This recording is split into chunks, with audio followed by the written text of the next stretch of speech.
Dramatic police chase ends in fatal shooting in St. Andrew. Teach them!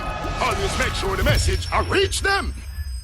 A dramatic police chase ended in the fatal shooting of an unidentified man in St. Andrew on Tuesday, the 8th of September. Reports are that a police team from the Specialized Operations Branch was conducting an operation in the violence-plagued Painland community on Tuesday morning against the backdrop of ongoing gang violence, which has resulted in several shootings in recent weeks.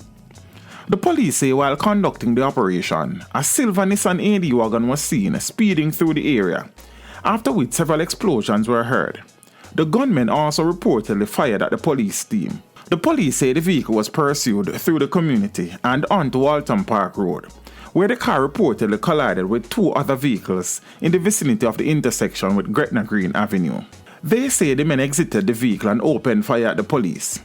The police say the fire was returned and it was later discovered that a man was shot and that the others escaped. A Taurus pistol with 6 rounds of ammunition was seized at the scene, according to the police.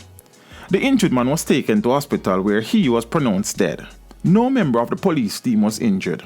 The Jamaica Constabulary Force Scenes of Crime Unit attended the scene, as well as members from the Hunts Bay Criminal Investigations Branch and the Independent Commission of Investigations Indicom. Investigations and operations continue to locate the other men involved. Teach them! Hey, yo, hello! Send the message and make it reach them. It's teach them. Right here, Warlord representing. Thank you for watching. Like the video before you go. Please subscribe if you haven't done so. And remember to share the video with your friends and family. And browse the channel for more quality content. Until next time, walk good, my friends. Teach them!